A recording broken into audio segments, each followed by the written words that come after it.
ప్రియులారా, శరీరానికైన గాయాలు 4 దినాల్లో మాడిపోతాయి, లేదా వారం రోజులు, లేదా 10 రోజులు, 15, 20 నెల మానిపోతాయి. కానీ మనసుకు గాయమైతే చచ్చిందాకా పోదది. మనుషులు రకరకాలుగా శత్రువు చేత గాయపరచబడిన అనుభవాల్లో ఉంటారు. ఉదాహరణకి, తమ జీవితంలో తమకు ఎదురైనటువంటి ఒత్తిళ్లను బట్టి, పరిస్థితులను బట్టి కొంతమంది గాయపడిపోతారు. అవమానాలు, తమకు ఎదురైన అవమానాలను బట్టి కొంతమంది గాయపడిపోతారు. కొంతమంది తాము కోల్పోయిన వ్యక్తుల్ని బట్టి గాయపడి ఉంటారు. కొంతమంది తాము పొందిన నిందను బట్టి గాయపడతారు. కొంతమంది మనుషుల మాటలను బట్టి గాయపడతారు. ముఖ్యంగా అన్యుల్ని కాస్త పక్కన పెడితే విశ్వాసుల విషయంలోకి వచ్చేటప్పటికి ఇక్కడ మనం చూస్తున్నాం, వీడు యెరూషలేము నుండి ఎరికోకు దిగుతున్నాడు. యెరూషలేము అంటే ఒక ఉన్నతమైన మెట్టు. ఆ మెట్టులో నుండి ఎరికో అంటే మీకు తెలుసు కదా, ఎరికో ప్రాకారాలే కదా వాళ్ళు స్తుతించి కూల్చేసింది. అన్యజనులు నివసించు స్థలం ఎరికో. ఆ ఎరికోకి దిగి వెళ్తున్నాడు అంటే ఒక ఉన్నతమైన అంతస్తు నుండి దిగిపోతున్నాడు. ఎందుకు దిగిపోతున్నాడో, కారణం ఏంటో తెలియదు. ఒక మాట నన్ను చెప్పనివ్వండి, ఆత్మీయ జీవితంలో అన్ని సందర్భాల్లో పైకి ఎక్కిపోవటమే కాదు, కొన్నిసార్లు దిగిపోయిన అనుభవాలు కూడా మనం ఎదుర్కొంటాం. మనమే కాదు, మన సాటి తోటి సహోదరులు కూడా ఎదుర్కొనే అవకాశం ఉంది, దిగిపోయిన అనుభవాలు. మనకి ఆత్మీయ జీవితంలో 2 ఉన్నాయి, మర్చిపోవద్దు. పౌర్ణమి ఉన్నది, అమావాస్య ఉన్నది. Praise the lord. ఆత్మీయ జీవితంలో పౌర్ణమి ఉన్నది, అమావాస్య కూడా ఉన్నది. పౌర్ణమిలో పూర్ణ చంద్రబింబం నిండు ప్రకాశం కనపడుతుంటది. అమావాస్యలో అంధకారం గమ్మేస్తుంది, చీకటంతా. ప్రసంగిలో అంటాడు, ఒకడు జీవించిన జీవిత కాలంలో చీకటి గల దినములు అనేకములు వచ్చును అని. ఎప్పుడైనా ఆ మాట గురించి ఆలోచించారా? ఒకడు జీవించిన జీవితంలో అన్ని వెలుగు సంబంధమైన దినములే ఉండవు, చీకటి గల దినములు అనేకములు వచ్చును. 1 కాదు, 2 కాదు, అనేకములు. ఎక్కడుందో చూస్తారా? ప్రసంగి గ్రంథము 11:8. Very good. చూడు, ఒకడు చాలా సంవత్సరములు బ్రతికిన ఎడలా చీకటి గల దినములు అనేకములు వచ్చునని ఎరిగి ఉండి సంతోషముగా ఉండవలెను. అది పిల్లరా, అన్ని దినాలు వెలుగు దినాలే కాదు, అనేకమైన చీకటి దినాలు కూడా వస్తాయి అన్నాడు. ఎప్పుడూ సర్వ సమృద్ధి నివసించడమే కాదు, కొన్నిసార్లు లేమి ఎదురైద్ది ఇంట్లో. మరి తినేదానికి లేకుండా పోయే దినాలు వెలుగు దినాలా, చీకటి దినాలా చెప్పండి? రైట్. ఎప్పుడు ప్రశంసలే కాదు, భయంకరమైన నిందా ప్రచారాలు, తృణీకారాలు, తిరస్కారాలు, అవమానాలు కూడా ఎదురవుతున్నాయి అన్నాడు. ఇవి వెలుగు దినాలా, చీకటి దినాలా? మనుష్యుని ఆలోచనతో పోల్చుకుంటే ప్రశంసతో నడిచిపోతున్న దినాలేమో వెలుగు దినాలు. వాళ్ళ చేత వీళ్ల చేత నిందల పాలై అవమానపరచబడి నలుగురిలో ఆరడిపరచబడినటువంటి జీవితం ఎదుర్కొన్నట్టయితే ఖచ్చితంగా మనం ఫీల్ అవుతాం, అవి చీకటి దినములే. అవునా కాదా? మనుషులు ప్రశంసించే వెలుగు దినాలైతే మనుషులు నిందించేవి, నిందల పాలు చేసేవి. రైట్. ఆత్మీయ జీవితంలో ఎక్కడా అడుగులు జారకుండా మెట్టుకు పై మెట్టుకు ఎక్కుతూ ఉండే రోజులే కాదు, ఆల్రెడీ ఉన్న మెట్టు నుండి పడిపోయే దినాలు కూడా వస్తాయి. దీన్ని మర్చిపోకూడదు. కొంతమంది ఫీల్ అవుతారు, నేను అలాగే ఎక్కిపోతా ఉన్నాను, ఇంకెక్కడ దిగిపోను, ఎక్కడ పడిపోనని. కానీ వాక్యం ఏం చెబుతుందో తెలుసా? నీ ఆత్మీయ యాత్రలో కూడా అన్ని మెట్లు ఎక్కేయే కాదు బాబు, నువ్వు కింద పడే రోజులు కూడా ఉంటాయి. అన్ని వేళలా పరిపూర్ణమైన పరిశుద్ధత కలిగి, పరిపూర్ణముగా నీతి న్యాయములు జరిగించేటువంటి పరిస్థితుల్లో ఉన్నానని నువ్వు అనుకుంటున్నావేమో, నువ్వు కూడా నీతి మాలిన క్రియ చేసే పరిస్థితి, న్యాయం తప్పి అడుగులేసిన పరిస్థితి, అపవిత్రతకు సంబంధించిన ఆలోచనలకు దిగి వెళ్లే పరిస్థితి ఖచ్చితంగా ఫేస్ చేస్తావు, ఎదురవుతాయి. చీకటి గల దినములు అనేకములు వచ్చును అని ముందే చెప్పేశాడు.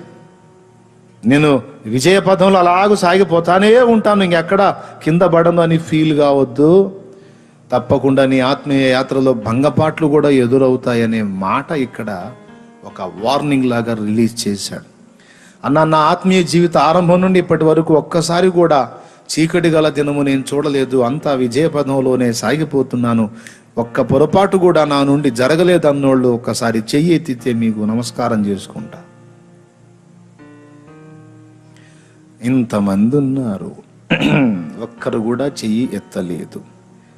రైట్ అన్న, ఆత్మీయ యాత్ర మొదలుపెట్టిన దగ్గర నుండి ఇప్పటిదాకా నా జీవితంలో ఎన్నోసార్లు దేవునికి దుఃఖం కలిగించిన అనుభవాలు ఉన్నాయి అన్నోళ్ళు చేయొత్తండి. అమ్మ బాబోయ్, అన్ని చేతులు లేచినాయి. నా చేతులు అయితే 2 చేతులు లేచినాయి.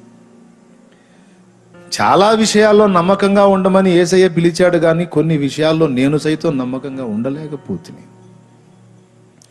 నమ్మకంగా ఉండటానికి పోరాడుతున్నాను. కొన్నిసార్లు నేను గెలుస్తున్నాను, కొన్నిసార్లు శత్రువు గెలుస్తున్నాడు. వాడు కూడా గెలిచేవాడు కాదు, కానీ వాడికి సపోర్ట్ చేసే వస్తువు ఒకటి నా దగ్గర ఉన్నందున అప్పుడప్పుడు వాడు గెలుస్తున్నాడు. దుష్మన్ గాడు, బద్మాష్ గాడు. ఆ దుష్మన్ బద్మాష్ ఎట్లా గెలుస్తున్నాడో తెలుసా? వాడికి సపోర్ట్ చేసే గూఢచారిగాడు ఒకడు నా దగ్గరే ఉన్నాడు. వాడి వల్ల అప్పుడప్పుడు నేను ఓటమి పాలవుతున్నా. వాడి పేరేంటి? వాడి పేరు సాతానా. వాడి పేరు శరీరం గాడు. ఎవడాడు? శరీరం. అందరూ చెప్పండి, పెద్దగా చెప్పండి. ఎవడాడు? అది మహిమ శరీరం గారు వస్తే మనకి ఇబ్బంది లేదు, కానీ మట్టి శరీరం గాడు ఉన్నాడు కదా, వీడు దేవునికి సపోర్ట్ చేయడు, వీడు దుష్మన్, వీడు బద్మాష్ అనమాట. ఈ మట్టి శరీరం గాడు ఎప్పుడు ఆ దయ్యానికే సపోర్ట్ చేయడానికి ఎప్పుడు ఉవ్విళ్ళు ఊరుతూ ఉంటాడు. అందుకని అప్పుడప్పుడు వీడు మనలో పని చేసినందున, వీడు మనలో మనకి వ్యతిరేకంగా సాతానుకు సపోర్ట్ చేసినందున, ఈ దుష్మన్ గాడి వల్ల, ఈ బద్మాషి గాడి వల్ల మనం అప్పుడప్పుడు కింద పడే పరిస్థితి, శత్రువు గెలిచే పరిస్థితి ఎదురవుతుంది. ఎంతమందికి అర్థమవుతుందో? అప్పుడు వాడు మనల్ని కింద పడేయటమే కాకుండా గాయాలు చేస్తున్నాడు.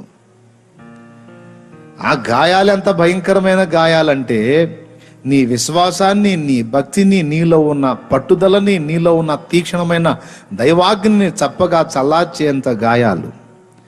పడటం ఒక ఎత్తు అయితే, పడ్డ తర్వాత వాడు చేసేటువంటి గాయాలు ఏంటో తెలుసా? నువ్వు ఇలాగూ పడితివి గనక ఇక నువ్వు అన్ఫిట్. నిన్ను ఒప్పుకోడు, నువ్వు ఒక వేషధారివి, నువ్వు ఒక నటుడివి, నువ్వు ఒక నటన పరురాలివి, నువ్వు అలాగా, నువ్వు ఇలాగా, నువ్వు ఇంత తేడా, నువ్వు అంత తేడా. ఏ ముఖం పెట్టుకొని మళ్ళా దేవుని ముందుకెళ్తున్నావు? సిగ్గు లేదా? ఏ ముఖం పెట్టుకొని దేవుని సన్నిధికి వెళ్తున్నావు? సిగ్గు లేదా? ఆయన పరిశుద్ధుడు, నువ్వు ఘోర పాపివి, నీచమైన పని చేయడానికి పూనుకున్నావు, దిగజారిపోయావు, ఇంత నీచుడివి, ఇంత నీచురాలివి, నువ్వు ఇంత తేడా, అంత తేడా అని వాడిగా గాయపరుస్తాడు. ఆ గాయాల్లో గుండా జీవరక్తం అంతా, నీలో ఉన్న జీవరక్తం అంతా, ఆత్మ సంబంధమైన రక్తం అంతా ఒలికించడానికి వాడు గాయములు చేస్తాడు ఈ మాటలతో. దీని కొరకు మనుషుల్ని కూడా వాడుకుంటాడు వాడు. కొంతమంది మనుషుల్ని కూడా వాడతాడు ఈ గాయాలు చేయటానికి. ఆ గాయాలకు, ఆ దెబ్బకు మనం కానీ చిక్కి లోబడ్డామంటే ఇక కొర ప్రాణంతో పడిపోవటం తప్ప వేరే మార్గం ఉండదు. దేవునికి స్తోత్రం చెప్తారా? హల్లెలూయా చెప్తారా గట్టిగా? ప్రియులారా, దైనందిన జీవితంలో మరియు ఆత్మీయ జీవితంలో దిగిపోయిన అనుభవాలు ఉంటాయి, చీకటి గల దినాలు ఉంటాయి, వెలుగుతో వెళ్ళిన దినాలు కూడా ఉంటాయి. అయితే దేవుని వాక్యం ఒక విచిత్రమైన మర్మం చెప్పింది. పౌర్ణమి నాడు కొమ్ము ఊదుడి అనలా. ఎప్పుడు ఊదమన్నాడు కొమ్ము? అబ్బాబాబా, అమావాస్య నాడు కొమ్ము ఊదుడి. ఒక్కసారి ఆ వచనం ఎక్కడుందో తీస్తారా మీకు దమ్ముంటే? కీర్తనలు 81వ అధ్యాయం. అమావాస్య నాడు కొమ్ము ఊదుడి, మనము పండగ ఆచరించు దినమగు పున్నమ నాడు కొమ్ము ఊదుడి. దేవునికి మహిమ కలుగును గాక. ఫస్ట్ ఎక్కడ ఓదమన్నాడు? ఎప్పుడు ఓదమన్నాడు? పున్నమ నాడు ఓదమన్నాడా? అమావాస్య నాడు ఓదమన్నాడా? అన్న, మనకి అమావాస్యలు పౌర్ణాలు ఏందన్నా అంటే, మరి చంద్రబింబం ఉన్నప్పుడు చంద్రుడు పూర్ణంగా కనపడేది పౌర్ణమి, అంధకారంగా అమ్మేది అమావాస్య. ఏం జాతకాలు కాదు, చిలక ప్రశ్నలు అంతకన్నా కాదు. మళ్ళీ మీరు ఇంకో రకంగా అనుకోకండి. అందరూ జాగ్రత్తగా వింటున్నారా? అర్థమవుతుందని నేను చెప్పేది? అమావాస్య నాడు కొమ్ము ఊదుడి అన్నాడు. అమావాస్య అంటే చీకటి, పున్నమి అంటే పౌర్ణమి, నిండు చందమామను చూడొచ్చు మనం, పూర్ణ ప్రకాశం. పూర్ణమైన వెలుగప్పుడు కొమ్ము ఊదటం లాజిక్, కానీ అంత చీకటి అంధకారం గమ్మినప్పుడు కొమ్ము ఊదుకోవటం ఏంది? అసలు ఇది ఎట్లా సమంజసం? వెలుగులో మనం నడిచినప్పుడు, వెలుగులో మన అంటే అన్ని సమృద్ధి కలిగి ఆనందించేటప్పుడు కొమ్ములు ఊదితే బాగుంటుంది, కానీ ఇంట్లో సరుకులన్నీ అయిపోయాక కొమ్ము ఊదుకుంటే వెరితనం కదా అది. ఆత్మీయ జీవితంలో మెట్టుకు మెట్టు పైకెక్కుతూ ఉన్నప్పుడు కొమ్ము ఊదితే బ్రహ్మాండంగా బాగుంటది, కానీ ఆత్మీయ మెట్టు దిగజారిపోయేటప్పుడు కొమ్ములు ఊదటం ఏమిటి? ఎక్కే మెట్టేమో పౌర్ణమి, దిగిపోయే మెట్టేమో అమావాస్య. మరి కొమ్ము ఎప్పుడు ఊదమన్నాడా? అదేంది? పౌర్ణమి కదా ఊదాలి, వెలుగులో కదా. ప్రశంసల జల్లులు కురుస్తున్నప్పుడు, ప్రజలు మనల్ని గొప్పగా పొగిడి మహిమపరిచి ఘనపరుస్తున్నప్పుడు సహజంగా మనం కొమ్మూదడానికి ట్రై చేస్తాం. కానీ దేవుని వాక్యం అంటుంది, నీవు నిందల పాలైనప్పుడు కొమ్మూదు అన్నాడు. అవమానాల పాలైనప్పుడు కొమ్మూదు, అప్పుల పాలైనప్పుడు కొమ్మూదు, ఆత్మీయతలో కింద పడ్డప్పుడు కొమ్మూదు. ఏంటి రివర్సు? ఏమీ లేదు, సింపుల్. పౌర్ణానికి అమావాస్యకి చిన్న వ్యత్యాసం ఉంది. ఆ పౌర్ణమి అంటేనేమో ఇక రాబోతున్న రోజులన్నీ అమావాస్యకు దగ్గరగా వచ్చే రోజులు. మళ్ళీ చెప్తున్నా, పౌర్ణమి అంటే పూర్ణచంద్రుడు కనపడేటువంటి సమయం. తమ్ముడా, పూర్ణచంద్రుడు కనపడ్డ తర్వాత ఇక మరుసటి రోజు నుంచి ఏం జరిగిద్ది? చిన్నగా మళ్ళా కొంచెం అంధకారం గమ్మటం మొదలు పెట్టిద్ది. అవునా కాదా? రైట్. అదే అమావాస్యలో అసలు చంద్రబింబమే పూర్తిగా కనబడకుండా మరుగైపోయి చిమ్మ చీకటి అయిపోతుంది కదా. దాన్ని ఎలా అర్థం చేసుకుందామంటే, ఈ చీకటి గల దినము దాటిన తరువాత క్రమక్రమంగా వెలుగు రాబోతుంది. చిక్కటి చీకటి కమ్మేసిందా, చిమ్మ చీకటి కమ్మేసిందా? అట్లయితే ఇక ఇప్పుడు కొమ్ము తీసుకోమన్నాడు. ఎందుకు తెలుసా? ఇక రాబోతున్న రోజులు నీకు విడుదల రోజులు, విడుదల సంవత్సరాలు, విడుదల దినములు. క్రమక్రమంగా నువ్వు వెలుగును పొంది చేజరిల్లే రోజులో అందుకెత్తమన్నాడు. అమావాస్య నాడు కొమ్ము ఊదమన్నాడు, పౌర్ణమి నాడు కూడా ఊదమన్నాడు.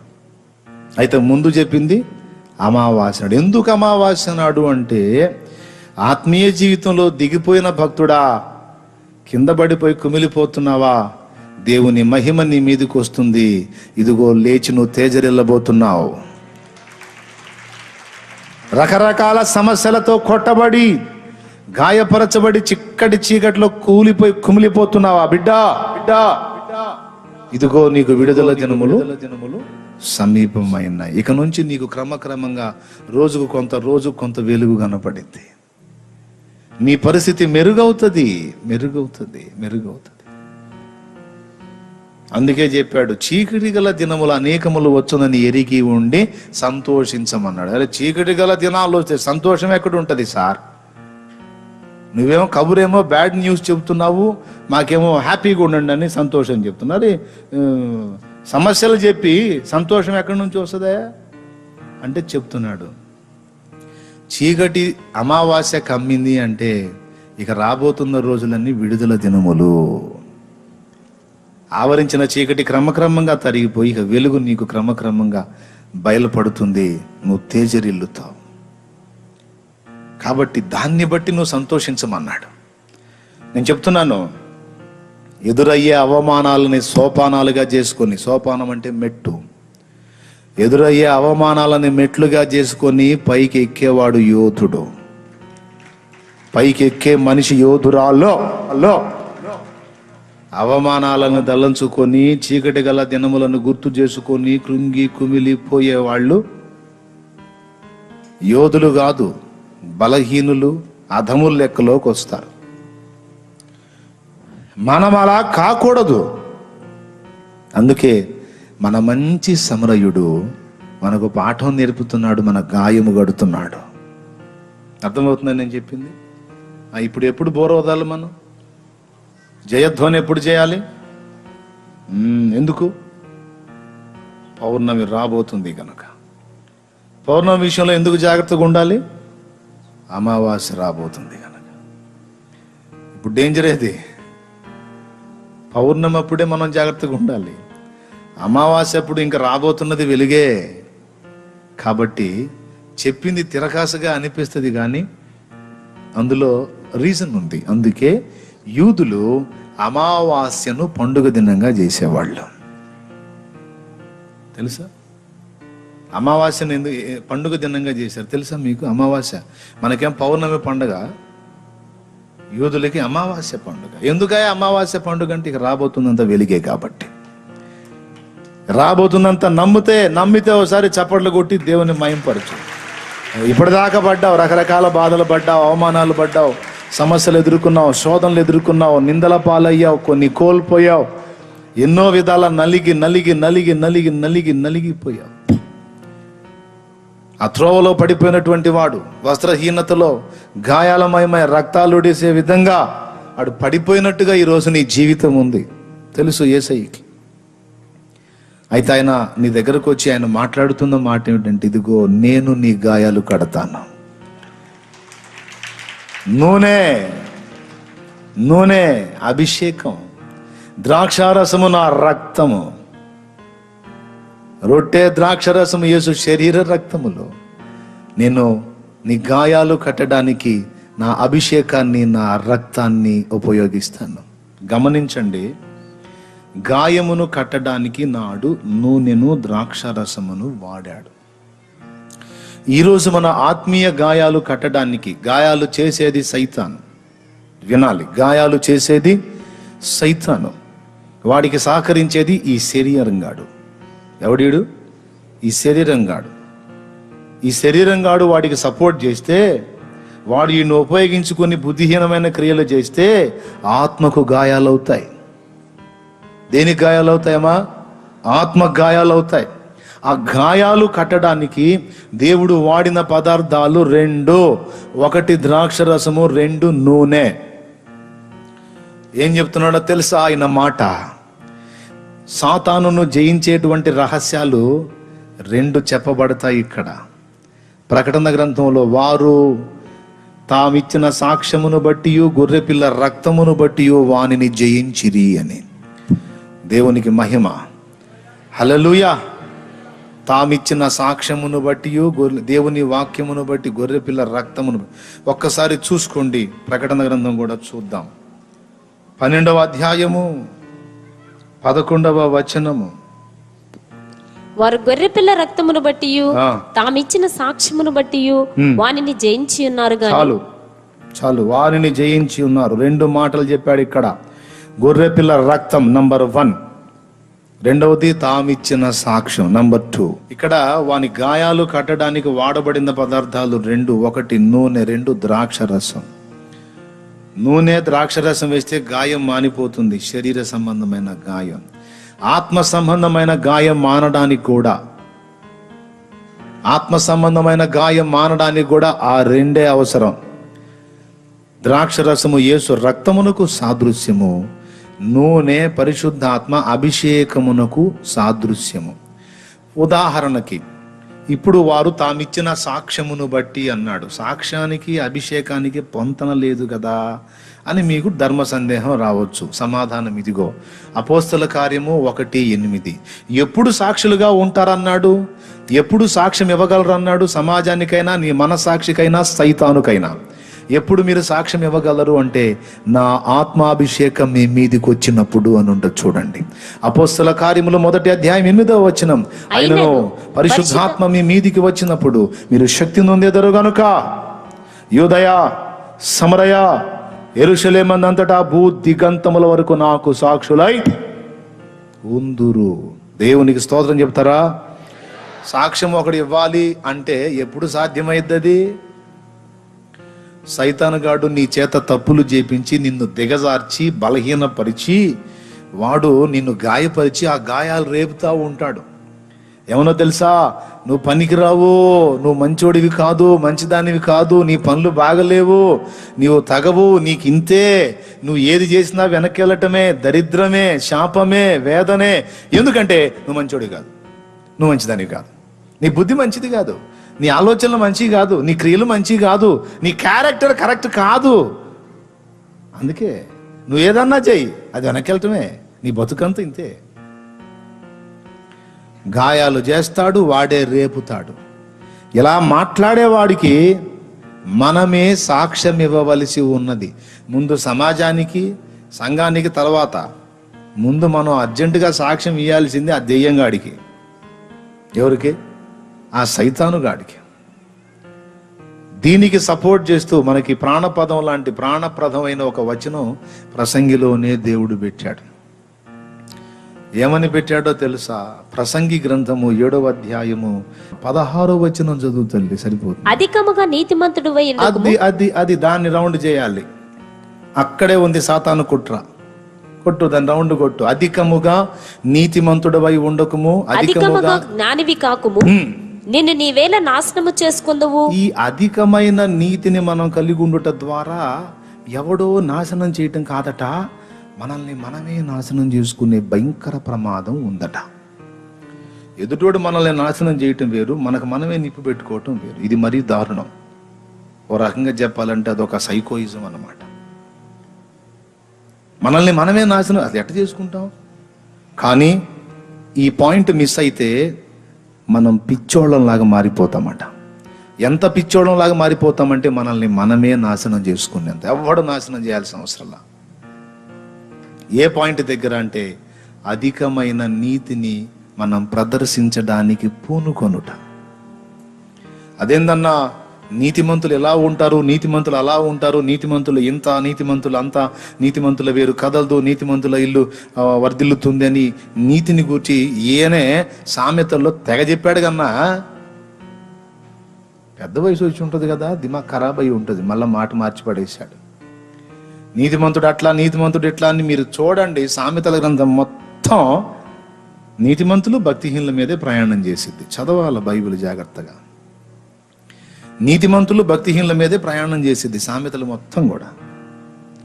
మరి నీతిని అంత చక్కగా ప్రశంసించి మళ్ళా ఈ ప్రసంగిలోకి వచ్చేటప్పటికి అధికముగా నీతిమంతుడై ఉండుకు అని మాట్లాడతాడు. ఏమిటి అంటే అక్కడే ఉంది ఒక భయంకరమైన మెలిక. దాన్నే మనం గుర్తుపట్టాలి. ఏంటంటే సైతాను మన చేత ఈ శరీరాన్ని ఆధారం చేసుకొని కొన్ని బుద్ధిహీనమైన క్రియలు చేయించి అవి మన ద్వారా జరిగిన తరువాత వాడే కొన్ని దయాలను మన చుట్టూ రౌండ్ చేయించి వాటి చేత మనకు పదే పదే ఏం చెప్పిస్తాడంటే, దేవుని ఎదుట నీ క్రియలు సరైనవి కావు, నువ్వు ఇంత తేడా, నువ్వు అంత తేడా, నువ్వు ఇంత తప్పుడోడివి, నువ్వు ఇంత తప్పుడు దానివి, నువ్వు ఇన్ని నీచమైన పనులు చేశావు, నువ్వు ఇంత దోషివి, ఇంత అపవిత్రుడివి, ఇంత అపవిత్రురాలివి, అందుకే నీకంతా దరిద్రమే, అందుకే నువ్వు ఏది చేసినా విజయం పొందజాలవు. ఎందుకంటే దేవుడు నీ వైపు నుండి ముఖం తిప్పేసుకున్నాడు. దేవుడు నిన్ను అసహించుకుంటున్నాడు. ఎట్లా ఒప్పుకుంటాడు? ఎక్కడ నీ దగ్గర నీతేది, పరిశుద్ధతేది, క్రమమేది, క్రమశిక్షణేది, భక్తేది? అంతా నీచమేగా అని ఎవరైనా మనల్ని మాట్లాడుతున్నప్పుడు మనకి ఎట్లా ఉంటుందండి? ఒక్కసారి మీరు చెప్పండి, ఎట్లా ఉంటుంది? చివరికి మనం ఫిక్స్ అవుతామా లేదా? నిజమే, మనం ఎరగంది కాదు, ఎరిగిందే కాబట్టి ఫిక్స్ అయిపోతాం. ఏమని అంటే నిజమే, నిజమే, నేను అంతే ఉన్నాను. అవునా? ఇక నువ్వు అంతే, నిజమే, ఇది కరెక్టే, నిజమే, నా బ్రతికింతే, నేను ఇంతే అని మనకు వినబడుతున్న ఆ స్వరాలకు లోబడిపోయి మనం దాన్నే పట్టేసుకున్నాం అనుకో, చివరికి మరి ఇంత దౌర్భాగ్యుడివి, ఇంత నీతిమాలిన వాడివి, ఇంత నీచుడివి, ఇంత అపవిత్రుడివి, ఇంత అపవిత్రురాలివి, ఇంత ఓటమిలో నీ బతుకంతా తెల్లార్చుకుంటున్న వ్యక్తి నువ్వు బతకటం అవసరం అంటావా అనే మాట వాడు కూడా అంటాడు. వాడే అంటాడు, అది కూడా అంటాడు. అప్పుడేం జరిగిందో తెలుసా? యూదా చేసిన పని చేస్తాడు మనిషి. ఏం చేస్తాడు? యూదా చేసిన పని చేస్తాడు. యూదా ఏం చేశాడండి? మీకు ఇంట్రెస్ట్ ఉంటే ప్యాషన్ ఆఫ్ ద క్రైస్ట్ అనే మూవీలో ఒక సన్నివేశం ఉంటుంది. అది ఆత్మీయులైన వాళ్ళందరూ దయచేసి ఒక్కసారి చూడండి, గుర్తుపెట్టుకోండి. ఆ సన్నివేశాన్ని చూడండి. వాడు శరీరాన్ని ఆధారం చేసుకొని మనల్ని మలినపరిచి వాడే మళ్ళా గాయాలు చేసిన వాడే రేపటం మొదలు పెడతాడు. దానికి మంచి తార్కాణం మనకి ప్రసంగి గ్రంథం 7:16లోని వచనానికి అద్భుత నిర్వచనం. యూదా ఇస్కరియోతు అతను గురించి ప్యాషన్ ఆఫ్ ద క్రైస్ట్ అనేటువంటి మూవీలో ఒక అద్భుత సన్నివేశాన్ని చిత్రీకరించారు. నాకు భలే అనిపించింది అది.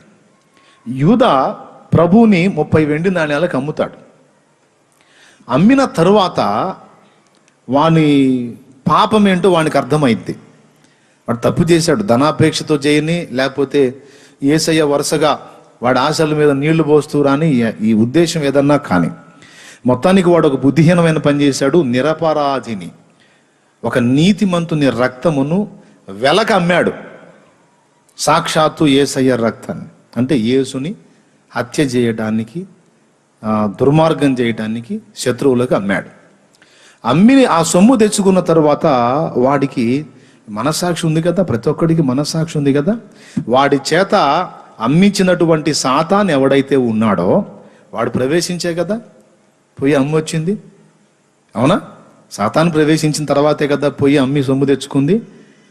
అప్పటిదాకా లోపలుండి ఈ పని చేయించిన ఈ దెయ్యంగాడే తర్వాత బయటికి వచ్చి ఒక పక్కన యేసయ్య ప్రేమ గుర్తొస్తుంటుంది, యేసయ్య శ్రమ పొందటం గుర్తొస్తుంటుంది. నా కోసం ఇంత బలిదానం చేసి ఇంత త్యాగం చేస్తున్నాడు. మనకండి, మన సంగతి చెప్తున్నాను.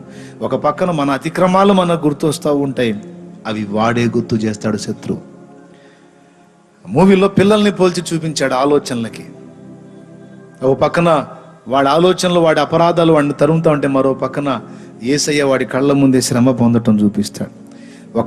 ఒక బ్రిడ్జ్ లాంటిది ఉంటుంది, ఒక రోడ్ లాంటిది, దాని కింద దిగువలో ఇతను కూర్చొని ఉంటాడు. ఆ రోడ్డు మీద యేసయ్యని నడిపించుకుంటా సంకెళ్లతో బంధించి తీసుకెళ్తా ఉంటారు. ఒక దెబ్బ ఒకడు కొడతాడు, ఎగిరి ఆయన గొలుసులతో సహా కింద పడతాడు. కింద పడ్డప్పుడు ఆయన తన ఆలోచనల చేత అలా తరంబడతా ఉంటాడు.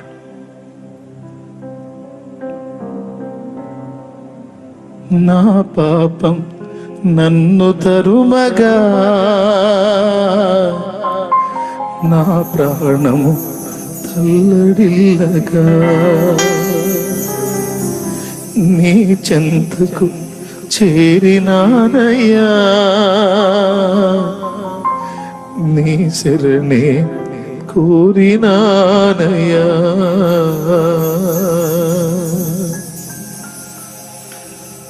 ఇక తన ఏం ఆలోచించుకుంటాడంటే, ఇక నాకు క్షమాపణ లేదు, నాకు నిష్కృతి లేదు. ఈ ఆలోచనలన్నీ యూదాగా పుట్టించిన వాడు సైతానే పాపం చేయించింది వాడే. ఆలోచనలన్నీ రేకెత్తించి యూదాకి పిచ్చెక్కేటట్టు చేసి తన ప్రాణాన్ని తనే తీసుకున్నట్టు చేసింది సైతానే. ప్రియులారా, సాతాను రెండు చేస్తాడు. అవకాశం ఇస్తే మన చేత అతిక్రమం జరిగేటట్టు చేస్తాడు. దాని తర్వాత మనం చేసిన అతిక్రమాన్ని పదే పదే పదే పదే మన జ్ఞాపకాల్లోకి తెచ్చి మనల్ని చీల్చి చెండాడతాడు. Praise the lord. ఎప్పటికీ మర్చిపోకుండా గుర్తుపెట్టుకోండి ఈ విషయాన్ని, జీవితకాలం గుర్తుండాలి ఈ సంగతి. ఇప్పుడు మనం గుర్తు చేసుకోవాల్సింది, సాతానుకి మనం ఇవ్వవలసింది సాక్ష్యం ఒకటి ఉంది.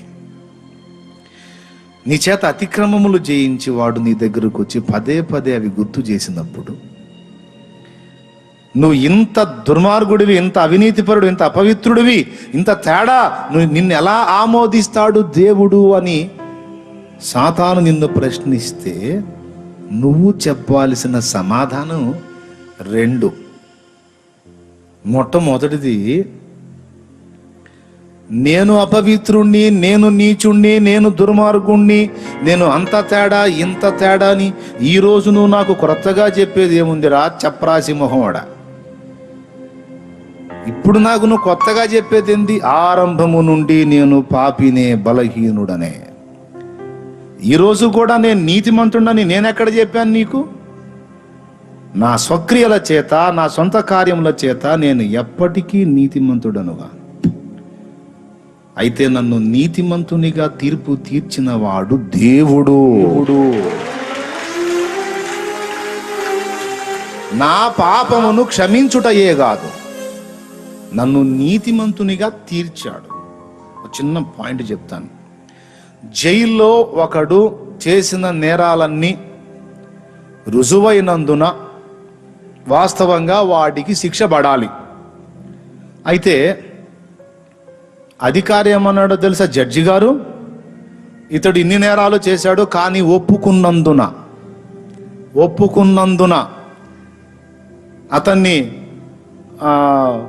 నేరాలన్నిటినీ కూడా క్షమిస్తూ అతనికి క్షమాపణ దయచేస్తున్నాను అని సంతకం పెడతాడు. అప్పుడు వానికి విడుదల వచ్చిద్దా రాదా? మరి సంతోషము? విడుదల వచ్చినప్పుడు సంతోషం కూడా వచ్చిద్దని మీరు ఫీల్ కాకండి, రాదు. ఎందుకు చెప్తున్నా? వాడు దోషిగా తీర్పు తీర్చబడ్డాడుగా. ఆ బోన్లో వాడు అపరాధాలన్నీ రుజువుపరచబడ్డాయి, దోషిగా తీర్పు తీర్చబడ్డా లేదా? కానీ ఒప్పుకున్నందున క్షమించి వదిలేస్తున్నాను అన్నాడు. ఇప్పుడు చట్ట ప్రకారం శిక్ష రాదు, కానీ మనుషుల దృష్టిలో వాడు ఎలా ఉంటాడండి? అమ్మో, ఇన్ని చేశాడంట, ఏదో మొహం ఒప్పుకున్నాడు కాబట్టి వదిలేశాడు, లేకపోతే వీడు చేసిన పనులకైతే వీడిని చంపాలి అసలు లెక్క అని అందరూ అనుకుంటారని వీడు ఎట్లా తల ఎత్తుకుంటాడా, తల దించుకుంటాడా? చెప్పండి. తల ఎత్తుకుంటాడా, తల దించుకుంటాడా? క్షమాభిక్ష వచ్చినా, క్షమాపణ పొందినా తల ఎత్తుకోడు, తల దించుకునే ఉంటాడు. కానీ వాక్యం ఏం చెప్పాడో తెలుసా? యేసయ్య ఏది చేసినా ఫుల్ఫిల్గా చేస్తాడు. క్షమాపణ ఇవ్వటమే కాదు, ఏం చేశాడో తెలుసా? నీతిమంతునిగా తీర్చాడు అని రాశాడు.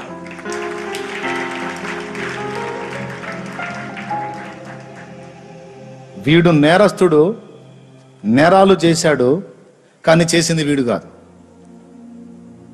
వీడు మంచోడే, కానీ నేరం చేసింది వీడు కాదు. వీడు మంచోడే, వీడు నీతిమంతుడే. వాడు చేసిన నేరాలన్నీ మరొకరి మీదకి నేను ట్రాన్స్ఫర్ చేస్తున్నాను. ఇదిగో ఇప్పుడు వీడు నీతిమంతుడని. క్షమాభిక్ష అంటే పాపమును ఒప్పుకున్నప్పుడు క్షమించటమే కాదు, ఇతడు ఏ పాపము లేని నీతిమంతుడు అని కూడా రాసి సంతకం పెట్టేశాడు యేసయ్య దేవుడు. క్షమించటం వేరు, నీతిమంతునిగా తీర్చటం వేరండి. ఎంతమందికి అర్థమైందో మరి? ఒట్టి క్షమాపణ అయితే తల దించుకునే ఉంటాడు, కానీ నీతిమంతునిగా తీర్చితే తల ఎత్తుకోగలుగుతాడు. ఆ కృప లభించింది క్రీస్తు యేసునందు మనకి. ఇప్పుడు ఏం చేశాడు? నీతిమంతునిగా తీర్చాడు. ఇది మనం వాడికి చెప్పాలి. ఒరే అబ్బాయి, ఒరే లూసిఫరు, ఒసే దయ్యాలారా, ఏం చెప్పాలి? ఒరే దయ్యాలారా, మీరు ఈరోజు నన్ను స్పెషల్గా నువ్వు నీ తప్పావు, నువ్వు తేడా, నువ్వు అది, నువ్వు ఇది అనేది ఏందిరా? అసలు ఫస్ట్ నుంచి నేను అదే. నేను మొదట నుండి పాపినే, కానీ నా అతిక్రమములన్నిటిని కూడా సిలువ పైన నా యేసు మోసి నన్ను నీతిమంతునిగా తీర్చి, నన్ను నీతిమంతుడు అన్నది ఆయన. అసలు మా నాయన నన్ను నీతిమంతుడు అని రాసి సంతకం పెడితే నువ్వెవడివిరా నన్ను దోషనడానికి? అసలు నువ్వెవరివి? ఇలాగ మనం వాడికి సమాధానం చెప్పాలి. మనల్ని నీతిమంతులుగా తీర్చింది ఎవరు? దేవుడు. మీకు అర్థం కావడానికి ఇంకొక టైపులో చెప్తా, ఇప్పుడు సూపర్గా అర్థమైద్ది. ఇప్పుడు ఉదాహరణకి దేవుడు ఉన్నాడు, మనం ఉన్నాం. మనం దోషం చేశాం, అతిక్రమం చేశాం, ఏదో మనసుకు గాయం అయిపోయింది. సైతాను రేపుతున్నాడు, నువ్వు తేడా, నువ్వు అది, నువ్వు ఇది. అసలు ఎంత పరిశుద్ధంగా ఉండాలి, ఎంత పవిత్రంగా ఉండాలి, నోరు ఎంత బాగుండాలి, క్రియలు ఎంత బాగుండాలి, అసలు నువ్వేంది ఇంత చండాలంగా ఉన్నావు, అసలు నువ్వు ఇంత బలహీనుడు వేంది, ఇంత బలహీనురాలు వేందని వాడు గాయాలు రేపుతున్నాడు. ఏం చేయాలి?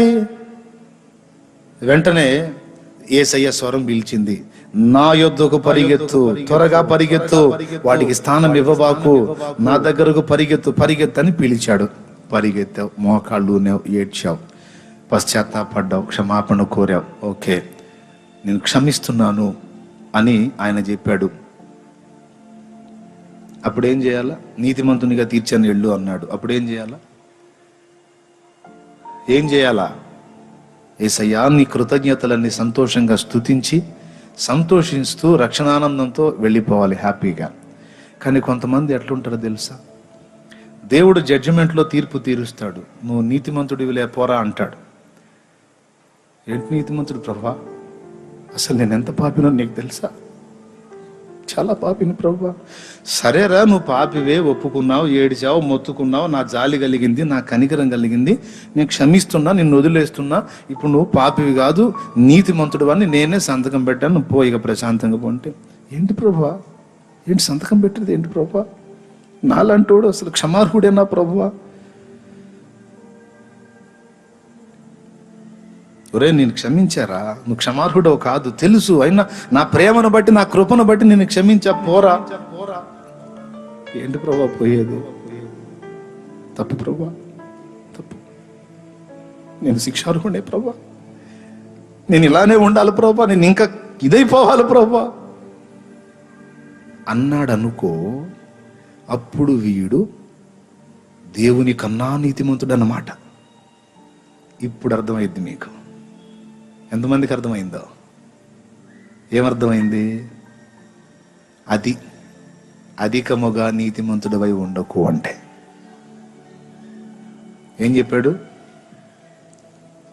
దేవుడు? అరే నిన్ను క్షమించాను, నీ ఖాతా అంతా వేరే దానిలో రాశాను, అదంతా నేను బ్యాలెన్స్ చేశాను, దానికి ఎప్పుడో వెల చెల్లించబడింది, అదంతా రద్దయిపోయింది, నువ్వు మంచోడివి పోరా, నువ్వు నీతిమంతుడివి అన్నాడు. వీడేమంటున్నాడు? నన్ను వదిలేస్తానంటావేంటయ్యా, నేను చావాలి, నాలాంటోడు బతకూడదు ప్రభా, చంపేయి అని పదే అంటే విసుగు పుట్టి తీసుకెళ్ళి ఊరేసేయండి అంటాడు. ఎందుకు ప్రభా అంటే, నువ్వు నాకంటే మంచోడిరా, నీలాంటి మంచోడు బతకూడదు. నువ్వు నాకంటే మంచిదానివమ్మా, నీలాంటి మంచిది బతకూడదు, సావాలి పదా.